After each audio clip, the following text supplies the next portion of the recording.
اعوذ باللہ من الشیطان الرجیم بسم اللہ الرحمن الرحیم۔ پچھلی ویڈیو میں ہم نے حضرت اسماعیل علیہ السلام کی پیدائش کے بارے میں جانا۔ انشاءاللہ اس ویڈیو میں ہم حضرت اسماعیل علیہ السلام کی دیکھ بھال اور پرورش کے بارے میں جانیں گے۔ قبیلہ جرہم کے لوگ مکہ کی راہ تجارت کرنے شام ملک جا رہے تھے۔ اتفاقاً اس قبیلے کے قافلے نے مکہ کے میدان میں قیام کیا اور وہیں رات گزارنی چاہی۔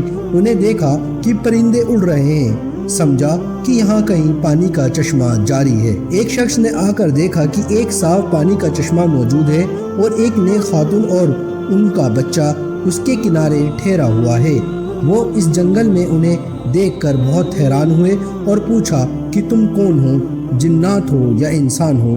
بیوی حاضرہ نے فرمایا، خدا نے اپنے فضل سے مجھے یہ بچہ عنایت کیا ہے اور اسی کے طفیل سے یہ چشمہ جاری ہوا ہے۔ اس نے جا کر قافلے والوں کو یہ خوشخبری سنائی۔ قافلے کا سردار بی بی صاحبہ کی خدمت میں آیا اور کہا، اگر تمہارا حکم ہو تو ہماری قوم یہاں آ کر آباد ہو جائے، اسی طرح اپنی تنہائی اور وحشت بھی کم ہو جائے گی، آپ خوش ہوں گی۔ حضرت حاجرہ نے فرمایا، اگر میری سرپرستی قبول کرو تو جاؤ اپنے بال بچوں کو لے آؤ۔ ابھی تھوڑی ہی دن گزرے تھے کہ اس کی قوم اپنے بال بچے اور جانوروں کے ساتھ حاضر ہوئی اور اسی چشمے کے پاس آباد ہو گئی۔ اس نے وہاں مکان بنائے اور حضرت اسماعیل علیہ السلام کی پرورش کی ذمہ داری اپنے اوپر لے لی۔ اسی طرح حضرت اسماعیل علیہ السلام کی پرورش کا غیب سے انتظام ہوا۔ اسی قبیلے میں حضرت اسماعیل علیہ السلام کی پرورش ہوئی۔ حضرت جبریل نے حضرت ابراہیم علیہ السلام کو سارے حال کی خبر دی۔ حضرت ابراہیم علیہ السلام سال میں ایک بار سوار ہو کر آتے تھے اور اپنے بال بچوں سے مل کر واپس چلے جاتے تھے۔ جب حضرت اسماعیل علیہ السلام کی عمر 15 سال کی ہوئی تو بیوی حاضرہ کا انتقال ہو گیا، ان اللہ و انا الیہ راجعون، اور انہیں حجر اسود کے پاس دفن کیا گیا۔ حضرت اسماعیل علیہ السلام ماں کی جدائی سے غمگین ہوئے اور ان کا دل وہاں رہنے سے اچاٹ ہو گیا۔ قوم کے سردار اور ذمہ دار لوگ حضرت اسماعیل علیہ السلام کی خدمت میں حاضر ہوئے اور انہیں بڑی منت اور سماج سے ٹھہرایا اور اونچے خاندان کی ایک لڑکی سے آپ کا نکاح کر دیا۔ حضرت اسماعیل علیہ السلام شکار کا شوق رکھا کرتے تھے اور اکثر جنگل اور پہاڑیوں میں شکار کے لیے جایا کرتے تھے۔ اتفاقاً ایک روز حضرت ابراہیم علیہ السلام مکہ تشریف لائے۔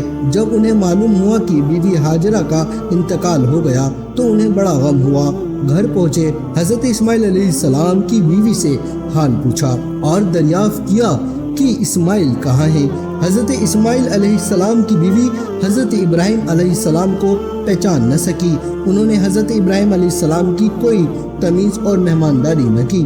حضرت ابراہیم علیہ السلام نے فرمایا کہ اسماعیل شکار سے آئے تو میرا سلام کہنا اور میرا یہ پیغام پہنچا دینا کہ تیرا دروازے کی چوکھٹ ٹھیک نہیں اور ہمیں ایسی چوکھٹ پسند نہیں۔ حضرت ابراہیم علیہ السلام یہ کہہ کر شام ملک کی طرف روانہ ہوئے۔ حضرت اسماعیل علیہ السلام شام کو گھر آئے، بیوی نے انہیں سب حال بیان کیا اور حضرت ابراہیم علیہ السلام کا پیغام ان تک پہنچا دیا۔ حضرت اسماعیل علیہ السلام نے فرمایا، گھر کی چوکھٹ تو ہے مگر بے ادب اور بے سلیقہ ہے اور میرے بزرگ باپ کو پسند نہیں ہے، اس کا اشارہ یہ ہے کہ میں تجھے طلاق دے دوں۔ حضرت اسماعیل علیہ السلام بیوی سے الگ ہو کر ایک دوسری نیک خاتون سے نکاح کیا۔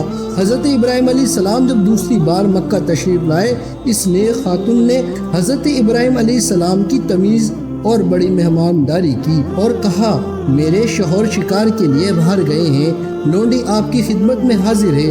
جو روٹی تیار تھی ابراہیم علیہ السلام کی خدمت میں پیش کی اور جہاں تک بن سکا اپنی خاطر کی۔ حضرت ابراہیم علیہ السلام نے اپنی سواری پر قیام کیا اور بیوی کی خدمت اور خوبی دیکھ کر اسے نیک پھل سمجھا۔ چلتے وقت فرمایا، اسماعیل سے کہنا کہ تیرے گھر و تیرا آستانہ بہت مناسب ہے اور ہماری طبیعت بہت خوش ہوئی۔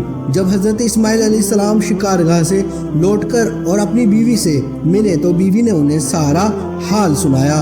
حضرت اسماعیل علیہ السلام نے فرمایا، اے خوش قسمت، وہ میرے باپ تھا اور ان کا اشارہ یہ ہے کہ اس آستانے کو میں قائم رکھ اور تجھ کو اپنے سے جدا نہ کروں اور جہاں تک ہو سکے ناز برداری اور روم خوشاری کروں۔ حضرت اسحاق علیہ السلام کی پیدائش۔ حضرت اسحاق علیہ السلام کی پیدائش۔ ایک دن حضرت جبریل اور کئی فرشتے خوبصورت نوجوانوں کی شکل میں حضرت ابراہیم علیہ السلام کے گھر آئے۔ حضرت ابراہیم علیہ السلام سمجھے یہ آدمی ہیں، دوڑ کر گھر میں گئے اور کھلانے کے لیے بھنا ہوا بچڑا لے آئے اور کھانے پر اصرار کیا۔ فرشتوں نے ایک لقمہ بھی نہیں کھایا۔